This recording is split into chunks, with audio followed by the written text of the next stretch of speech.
আজকে মঞ্চ ৭১ নামে ওটা কি বলে রিপোর্টার্স ইউনিটি একটি আলোচনা সভা, সেখানে আমাদের নেতা বড় ভাই লতিফ সিদ্দিকী গিয়েছিলেন। ডক্টর কামাল হোসেনের তিনি প্রধান অতিথি ছিলেন। জেড.আই. খান পান্না তিনি আমন্ত্রিত ছিলেন। ওয়ালটন এখন দেশের সীমানা পেরিয়ে পৌঁছে গিয়েছে 50টিরও বেশি দেশে। ওয়ালটন, ঘরে ঘরে, বিশ্বজুড়ে।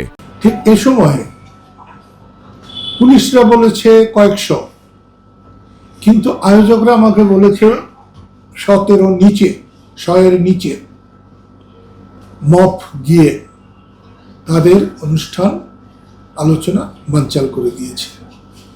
এটা কোনো গণতান্ত্রিক দেশে কারো সভা সমাবেশ বানচাল করার কোনো সাংবিধানিক অথবা আইনানুগ কোনো সুযোগ নেই।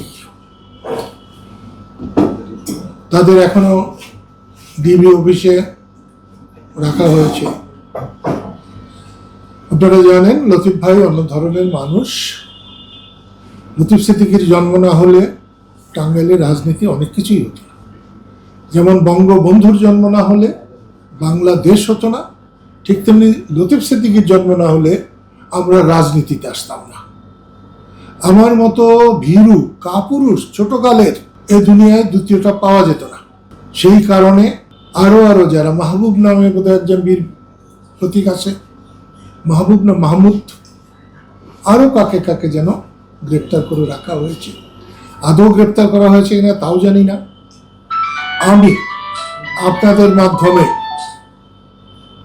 সারা দেশকে, সারা দেশবাসীকে এবং আন্তর্জাতিক দুনিয়াকেও জানাতে চাই,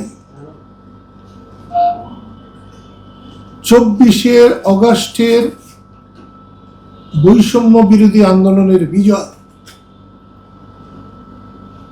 আমি স্বাধীনতার কাছাকাছি মনে করি এবং সেই বিজয়ের সফলতা আমি সবসময় কামনা করি।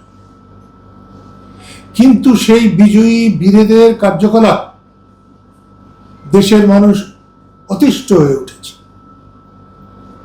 আমি তো ভেবেছিলাম তাদের এই বিজয় ১০০০ বছর চিরস্থায়ী হবে, কিন্তু ১ বছরে তাদের এই বিজয় ধ্বংসের দিকে চলে যাবে এটা আমরা আশা করি নাই।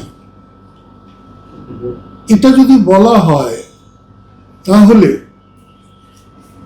আওয়ামী স্বৈরাচারের চাইতে, আওয়ামী স্বৈরাচারের দোসরদের চাইতে এই স্বৈরাচারে তো অনেক বড় স্বৈরাচার। মানুষকে কথা বলতে দিচ্ছে না, মত প্রকাশ করতে দিচ্ছে না। বাংলাদেশে একমাত্র সবচেয়ে বড় সমস্যা সুন্দরভাবে নিরপেক্ষভাবে একটি ভোট অনুষ্ঠান, ভোটাররা যাতে ভোট কেন্দ্রে গিয়ে ভোট দিতে পারে, এটার মস্ত বড় সংস্কার দরকার, নিরাপত্তা আনা দরকার। আর অন্য কিছু অনির্বাচিত কারোর দ্বারাই করা সম্ভব না, উচিত না, এবং সেটা মানুষ মেনে নেবে না। সেই জন্যে আজকের এই যে ঘটনায় মঞ্চ ৭১-এর শ্রোতা এবং যারা বক্তা ছিলেন, কম বেশি উভয়কেই যে পুলিশ ধরে নিয়ে গেছে, তাদের সসম্মানে মুক্তি দেওয়া হোক এবং ভবিষ্যতে যাতে এ ধরনের ঘটনা না ঘটে অন্তর্বর্তীকালীন সরকারের প্রধানের কাছে, অধ্যাপক ইউনূসের কাছে আমি এটা আশা করব।